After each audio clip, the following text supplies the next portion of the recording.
Hi, welcome to Edward Box Guitar Tuitions from a classic album inspection today. It's Magnum's On a Storytellers Night. It's released May the 13th, 1985. It's 40 years old today. So if you're wondering why this is my usual environment, this is actually my office where I teach guitar.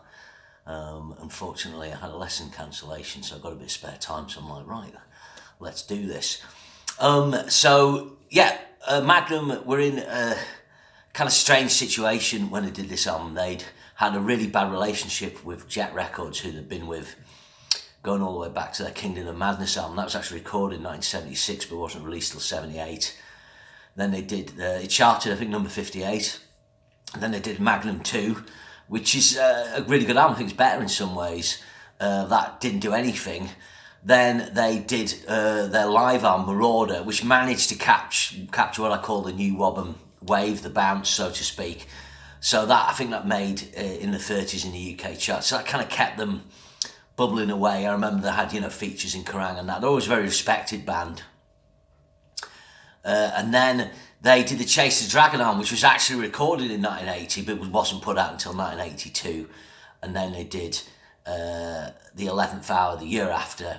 Then they, I think they announced they were kind of disbanding, but that was really a ruse to get rid of Jet Records. And then they set about making this album. So prior to this album, the typical Magnum sound it's a unique sound, I think, in British rock, because they're probably one of the few, or certainly at that time, perhaps the only band you could call pomp rock. So what is pomp rock? Well, pomp rock to me is music that has keyboards, it has a progressive element, sometimes fantasy lyrics, but it has a streak of AOR. In American pomp rock bands, and Kansas, kind of more on the progressive end, but you would class some of their stuff as pomp rock.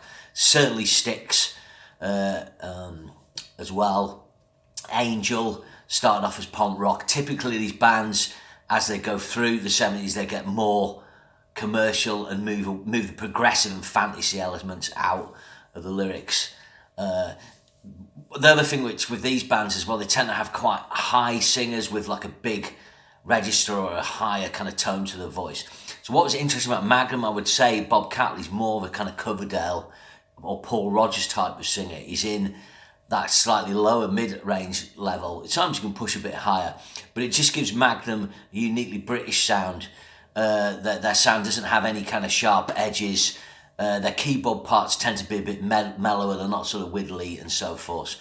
And they don't if they do get a bit proggy, they don't tend to get too out there. They have their fantasy album covers that they arrived at eventually, and of course Chase the Dragon being a particular classic Rodney Matthews album cover. So all these elements kind of put them in this ilk, but they're kind of a band sort of out of time in a way. By the time they start hitting their stride, that era in American pop rock is past. Bands like Styx and things like Paradise Theatre, Cornerstone with Babe on going more commercial, and so forth. So when it comes to On a Storyteller's Night, what I've found listening to this album is there's more of a move to an AOR sound, and there's more of a move to more concise song arrangements, I think. Not that they didn't do kind of catchy short songs, but let's have a delve into it. So the band interestingly self-funded this. How they did that, I don't know. Maybe they were able to remortgage houses they had. Maybe they had some leftover money from Jet or live fees, but they actually recorded it at UB40's Abattoir Studios in Birmingham with Kit Wolven at the helm. And this was a smart move by the band. That means they own the recording, and it meant they could license it. And there's FM Records that picked up. I remember at the time when this album came out, it felt like Magnum were taking a step down because they'd been on Jet Records, which was owned by Don Arden. I'm not sure who Jet used for its distribution, but it felt, because Ozzy was on them and so forth, it felt Jet was a major label and have more money, so to speak. But this album, but the trend it came out, it made number 24 in the UK charts. Now, that was a shock at the time because, to say that was high for Magnum is wrong, really, because the Chase the Dragon album, I think, it made number 23, or maybe it made 17, not sure, and I'm certain the 11th hour made the 30. So it was a typical Magnum chart placing. But they started to get more sort of media coverage. They opened the Donington Monsters of Rock Festival, and the album got really consistent sales and eventually went gold, and this enabled Magnum to get signed to the Polydor label and have their most successful period. and really make a push as a commercial, proposition. So the album opens with Half Far Jerusalem, so I think this would be more of a typical Magnum opener or typical Magnum epic like The Spirit and so on, or Soldier, forget it, full title of it, I've Chased the Dragon. It's 6 minutes 25, so this starts off with really good keyboards, atmospheric, Bob Catley going on about victims of the night. I'm not sure how you become a victim of the night. Things always seem to happen at night in rock lyrics. God knows what happens in the day, but anyway, it's really good. It kind of builds up and then eventually settles into the chorus, which has a kind of plodding quarter note bass, boom, boom, boom, which is a typical rock feel of the 80s, like Don't Break My Heart Again by Whitesnake, but it's really good. Big melodies, good lyrics. I think it shows Tony Clarkin's abilities as a lyricist to build imagery, tell a story, and use melody. Pretty amazing to think that he, and within those 22 Magnum albums, I think, and outtakes and so on, he's probably got well over 200 songs. So, a remarkable achievement. Next track is a track, I think, which shows where Magnum are going to go. It's Just Like an Arrow. So this is the kind of track that's going to be very Record Company friendly when they move to Polydor. This is the proto track. It's a great track. It's just really catchy. Good euphoric sort of love lyrics. 3 minutes 22 seconds. Interestingly, has the guitar solo at the end. And then, really good track. I remember this getting airplay. I think they were on ETC, the Channel 4 show, which had terrible live sound. I can't remember. I think Magnum were on that. Don't quote me. Then you've got the title track on a Storytellers Night. Again, this is really good. Atmospheric keyboard intro. Bob Catley's vocals, lovely. Nicely exposed, brought out in the mix, really good lyrics, drawing it into the imagery, very good track. And so those three tracks are very well known. The next track's kind of the first kind of what I'd call, it could be a filler track, but it's actually a really good deep cut and it's before First Light. So again, this is another sort of catchy, more direct track, like Just Like an Arrow. It's 3 minutes 52. I think this is a really good track. And that continues to the next classic Magnum track, which is Les Morts Dansants. This is a classic Magnum track, it's a classic live track. Interesting, it's the Dance of the Dead. It's done in 3/4 time. It's done in a really sort of slow 3/4, like a waltz.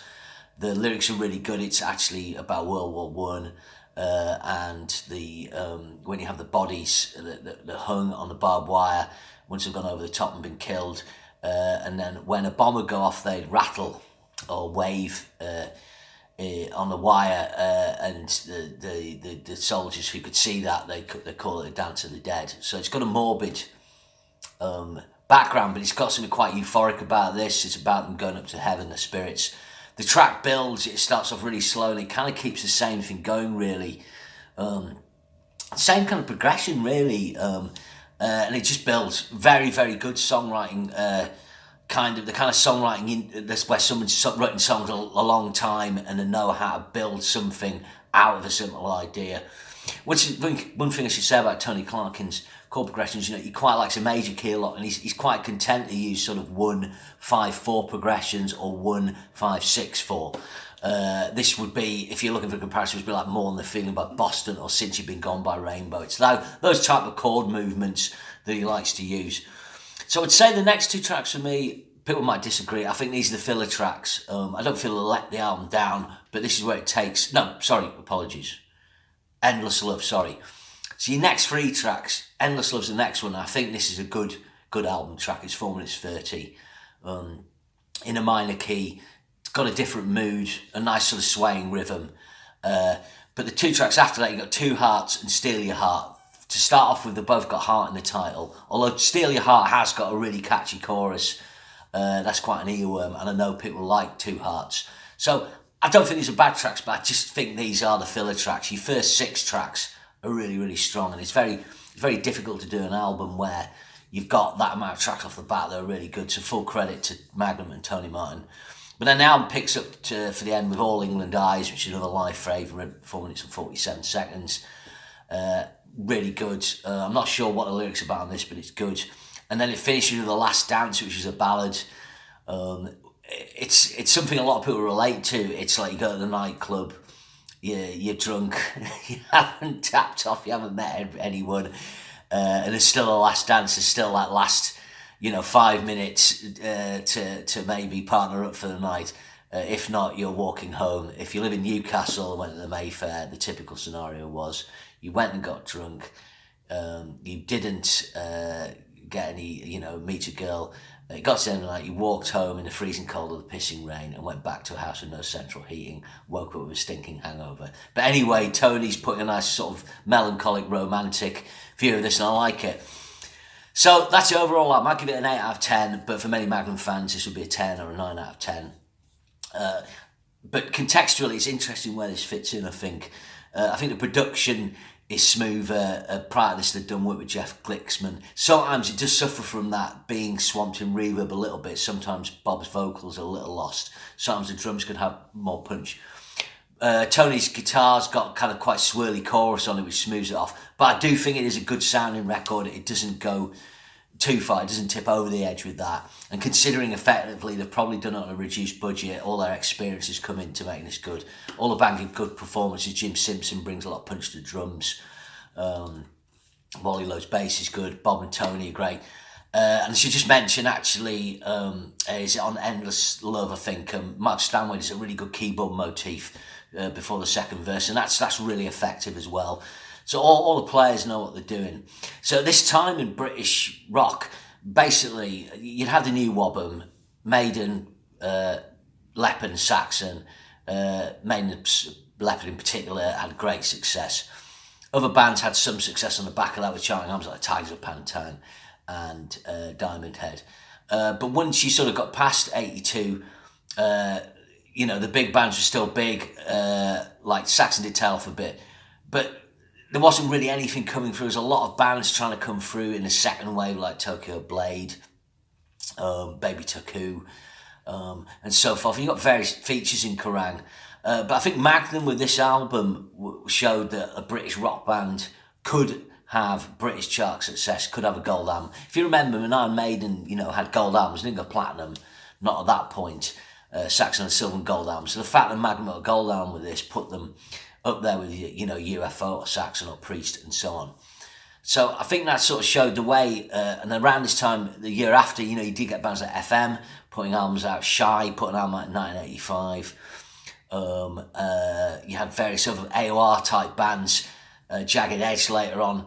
None of these bands, they all had some chart placings but didn't really have success. Thunder were a band who managed to, and the Little Angels were bands who managed to break out and get silver and gold records for a few albums. The Almighty as well to a certain extent, although they're very different from Magnum. But I think the sort of Magnum melodic British rock thing, you can definitely hear that leading into that being a way for a band like a Thunder or Little Angels to maybe get signed. Okay, well, Magnum have sold some records, maybe we can do it with these guys. I think my theory is that maybe Magnum deserve a bit of credit on that. So the band after this did a Vigilante album. You may remember they were on the Tube with that, filmed at Port Merion, that was cool, doing the title track. And then they had the biggest album with Wings of Heaven and had that top kind of U2 kind of cover. And there was a lot more commercial, like you had, I forget the title of the song. But anyway, they had another hit single on Top of the Pops with Start Talking Love. And then they did a Goodnight LA album, but that didn't go as well. And they lost their major deal, and then they were back. They went to Music for Nations.